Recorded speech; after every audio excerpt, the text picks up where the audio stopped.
Hey, this is Gil, and you're listening to Why Not Radio. Currently, I'm hanging out here in the backstage of the Union Transfer with... Hey, good, thanks. So you're back in Philly. I think this is your second time here? Third time, I believe. Third? Yeah, you were here last year, played at the basement of the church at First Unit. Very different venue than the one you're in right now. Well, yeah, very different in size, but I think this one's a church as well. Is that right? This was I think a spaghetti factory at one point. Really? And and they turned it into a venue. Oh, wow. It's really cool venue, maybe though. Yeah, it looks amazing. So you're actually touring throughout the U.S. Mostly, from what I've read, I think it's all sold out at this point. That's what I got told. Yeah. So that's great. And your tour is this your biggest tour, the one that you had, or? We were in South America a few months ago. What do you mean big as in number of shows? 4 or 5 weeks once. It was like we went to every little nook and cranny of it. And I think we're planning to do another one really soon. I think this one, for some reason, it's just kind of like a quick skip around the country. And then we're going to come back and do a proper one in like February or something next year. Cool. And you're presenting your sophomore album called Lonerism, which has received amazing reviews by blogs, magazines, and all the music critics. So congratulations on that. Oh, thanks. I loved Inner Speaker, but Lonerism just blew me away. I thought it was an amazing album. So congratulations. Thanks, man. Thank you. So before we start talking about the album, how about if you choose a song so we can play? Okay. Let's play Music to Walk Home By. Okay. Because not like a single or anything, but it's just it's really progressive and it has the right kind of elements in it for me,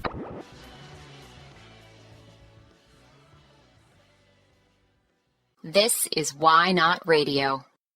And you just heard Music to Walk Home By, and I'm here with Kevin Parker. And let's talk about the album. Especially the name really caught my attention, Lonerism. Especially adding that suffix at the end of loner. Why did you decide to do that?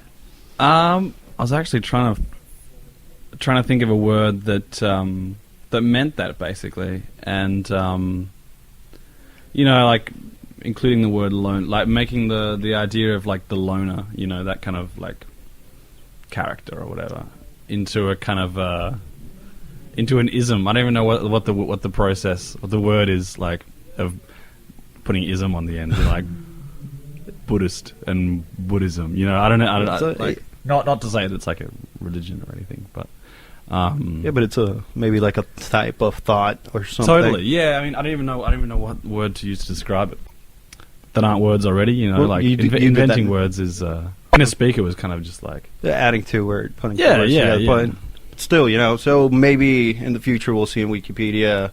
Who knows what? Yeah.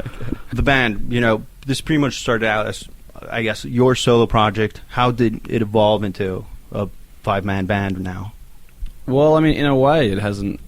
In the personnel side of things, it hasn't really evolved at all. It's still kind of really the same as it was a long time ago. I mean, like the band is very much the live thing, because the recording's usually just me and sometimes Jay or sometimes someone else. But the recording thing is very much just like a solo, studio thing of layering sounds on top of each other and building things up from the ground. Who are also my favorite musicians, and that's how that happens. Which is kind of the way it's always happened since I knew Dom, basically, which was when I was about 13. Just I would record songs by myself and then show them to Dom, and then we'd play them live, And is it easy translating what you record in a studio live? Is the transition easier? It is nowadays, because we're less precious about it sounding like the album. I mean, I think we're just better. I don't know what it is, but these days it's just so much easier and so much more fun. And it can be a challenge, making this song that was just this kind of studio layering, me just sort of vomiting onto a bunch of tracks. Sometimes have, 40 tracks on them, just like studio. There's no concern for like how you're gonna have to do it later on live. So yeah, we just take that and try and turn it the same. Yeah, that I was going to ask you that question further along, but now that you bring that up, recording the album, obviously you have an idea of what you want, but did that idea of what you wanted really turned out to be Lonerism, or did it change a lot? I think it just slowly solidified over the kind of 2 years that I was doing it. Because I started out really not knowing what the hell I was doing. I didn't even think it was going to be a Tame Impala batch of songs. It just sounded like I just felt like I was making kind of weird synthy, kind of weird pop songs. And it just slowly turned into a Tame Impala album.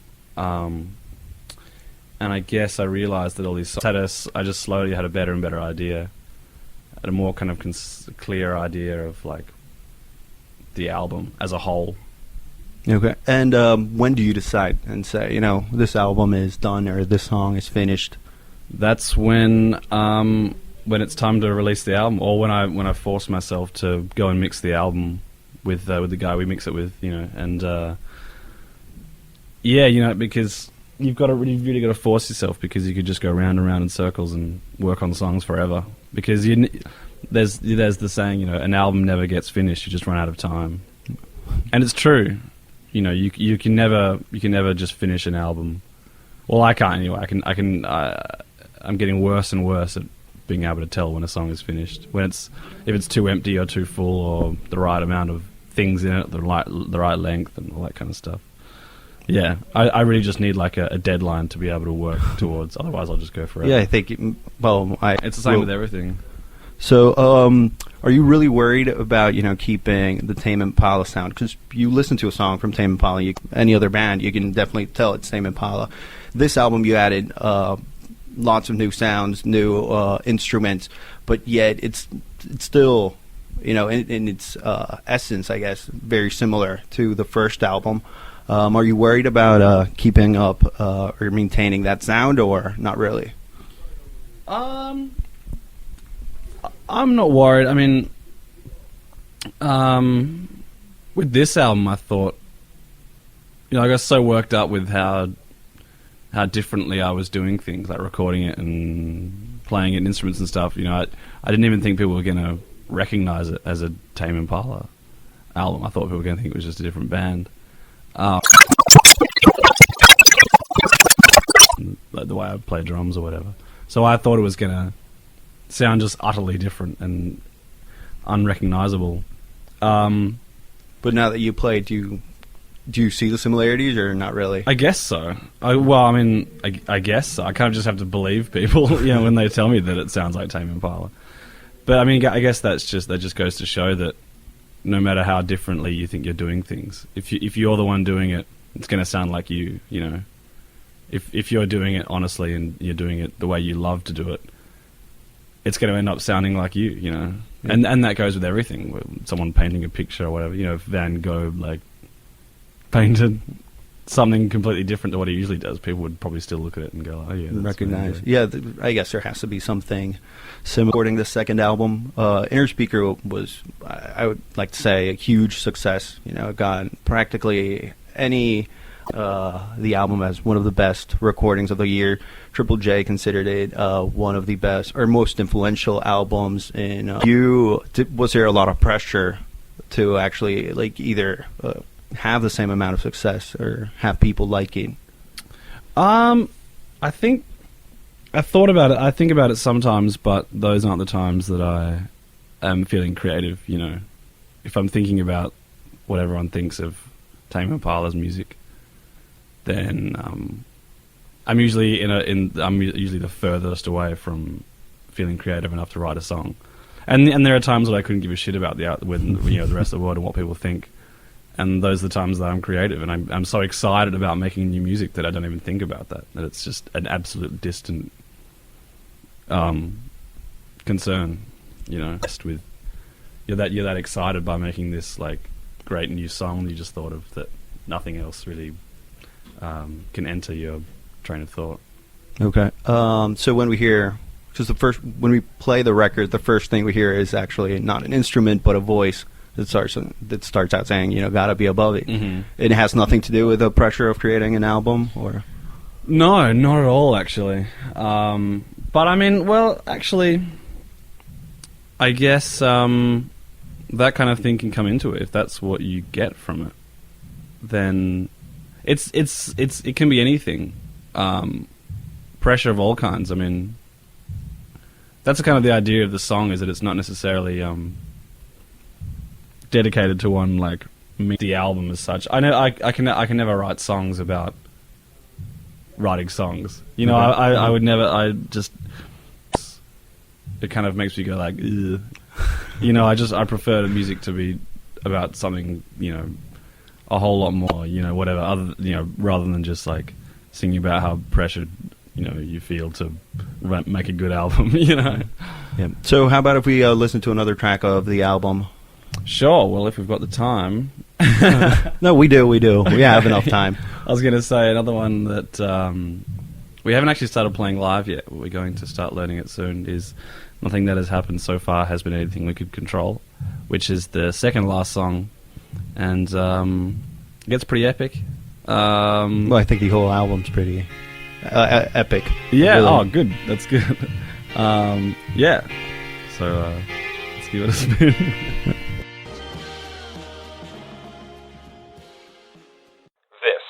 Why Not Radio. So we're back here with Kevin Parker, getting to chat and know a bit more about Tame Impala's new album, Lonerism. One of the interviews I read that Jay was saying that the problem with getting too big is that things actually get weird and weirder. I don't know if you feel the same or not. We're constantly laughing at this world that we're in. Constantly just like baffled by how absurd it is, or if how cliche we are and are increasingly becoming, Well, I mean, like, it's sorry. No, go ahead. Well, I was just gonna say, like, every day of our life is kind of like is hilarious. That we're just sort of like in these roles or in this like world. For example, we climb out of our tour bus in the morning, well, maybe not even the morning, maybe like almost midday, and the rest of the guys in our crew have got up like 3 hours earlier, started setting up the stage, and like we literally just sort of like cruise in, scratching our asses, scratching our, rubbing our eyes, sometimes hungover, which adds to the cliche, going like, oh man, too much fucking whiskey room where there's like a platter of where there's like a fruit salad and like 50 other things already set up for us. We sort of nibble on things and then like sit down, and they're too easy for us to take it seriously. And that seems, I guess, unreal and weird for you. Totally. I mean, we 6-pack of beer backstage, so this is we've never actually really gotten used to it because still think it's hilarious. So and the autograph thing, fans, it's just like we are cliches, But do you think is that good or bad? I don't mind it in the end. I guess the fact that we're aware of it is better than not being aware of it, because then we would just be consumed by it. Yeah, well, if you actually are here, I'm going to go to. I'm listening to you speak right now, and I think about the lyrics of the songs, and I could totally associate what you're saying right now to the album. All that, maybe absurd and even existential part of, being very conscious of what you're living. Mm-hmm. That's something I think it's matter or just. I mean, I guess it probably reflects in the lyrics that our tendency to self-analyze, because that kind of introspection or whatever, more than, I don't know, your average Joe or something. Yeah, because I'm thinking about Apocalypse Dream, and I could totally see this person, being, I guess, famous or living in the dream, but at the same time being afraid of it. Sure, I mean, it's a song about.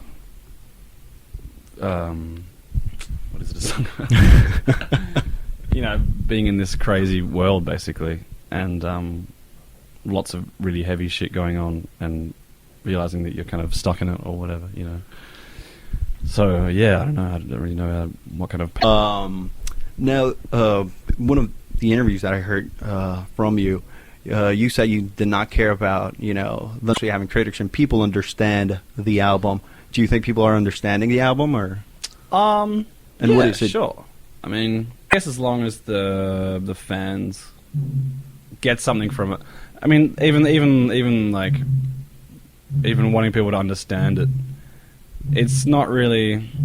It's kind of impossible because it's not impossible, but it's not necessary that people understand it in the way the artist intends it. It's only important that people get something from it, something like emotional or because there's nothing really to understand. It's not like there's this big meaning behind it. It's just like, I know what I'm saying in the songs. I don't know what I'm feeling. Sometimes I don't even know what I'm feeling. But it's not imperative that people get it. Mm-hmm. It's just important they get something from it.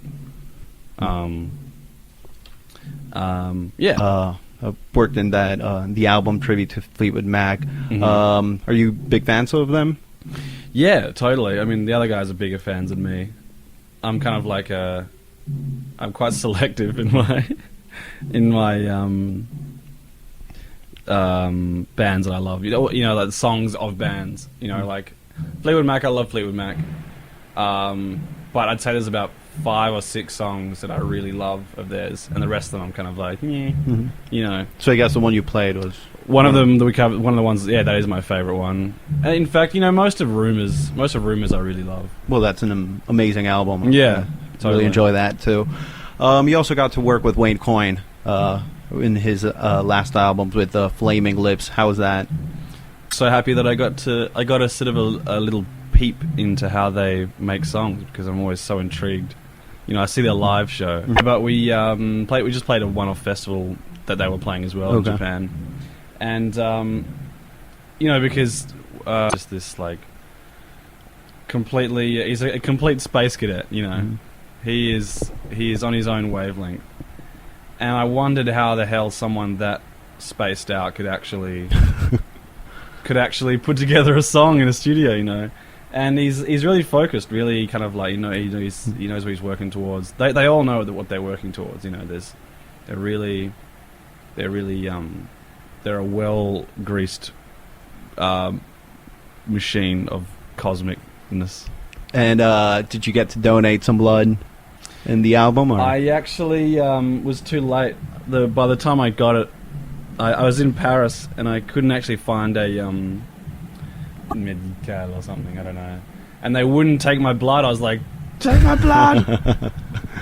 And they wouldn't. I needed a doctor's certificate and stuff, and the doctors in Paris are all assholes. So it took me a long time. I was trying to do it myself with the safety pin, and it was disastrous, and I eventually just got a private nurse to come to my hotel, or just to come to my apartment, and do it for me. And I was like, all right, Wayne, I've got it. I've got it. Is it too late? He's like, oh, shit, we just did it today. So I actually missed out. My blood isn't in the album. But so it's still hanging around somewhere, He blood. said, send it to me and I'll find something to do with it. And I was like, okay. That sounds kind of weird. Maybe I might just hang on to it. In fact, to be honest, I don't even know where it is now. It's probably floating around some of my stuff. Out just a month ago, but when your first album came out, you pretty much were already talking about the second album. Have you prepared anything? This one required so much more brain power than the first one. Not to say that the first one didn't require brain power, but I feel like my brain about all these things, and I don't know, for some reason I just worked on it a lot harder. So I kind of feel like I'm just in like album hangover period now, and I've got ideas. I'm really excited to get back into a studio, like to my studio, or get a house and then get a studio, and just start making sounds. I'm really obsessed with making of weird ways of connecting instruments at the moment. I've got this idea for an album, or just for some songs. I don't even know if it's going to work, but I'm really excited to. So you haven't recorded anything on I've tour? recorded a lot, just because I've got my computer with me, and where I've been, with a guitar or with something. I've got a lot of recordings, but they're never necessarily. It's really hard to say. And I guess you're keeping your iPod safe this time. Actually, I don't even know where that is. That's gone. That's long gone. Oh, you never appeared after? It did. It was in Jay's bag, but I'm not even sure where it is these days. I haven't even used it for ages. One more question before we end the interview, and it's how Have you thought about making maybe a movie about your music, kind of like what the Beatles did with Yellow Submarine, or Pink Floyd, or Animal Collective, or anything like that? Not really. I got this idea for like an extended film clip idea for one of the songs. It's really kind of like simple and kind of just like a really simple concept that will just go for like 10 minutes or something, but I don't even know if that's gonna happen. I don't know, maybe it just requires so much thinking, you know, and I'm no like budget, you know, if I ever did it. Because actually, I was watching the video that came out today for cool. for Blanked Out. It's Feels like really make an amazing movie out of this. well, I mean, we didn't make the thing. Yeah, I know, Oh, of but course. the sound fits perfectly for like a film. Cool. And so you had like no intervention towards the video, or Not really. I mean, I told the label that I wanted to use these guys because they've got this other video on YouTube that's my favorite video on YouTube. what's the name so we can check it out? It's called "Don't Hug Me, I'm Scared," and it's by the same guys, and it's amazing. It's just starts out as this really totally innocent puppet sing along, and it just gets completely manic. It makes you feel like you're. So I was completely psyched that they agreed to do this film clip. Nice. Kevin, thanks a lot for hanging out with us, getting to chat with you. One more song or anything else you want to say? Yeah, sure. Let's play Mind Mischief. Fine. It's my Mischief on Why Not Radio. No worries. Cheers, dude.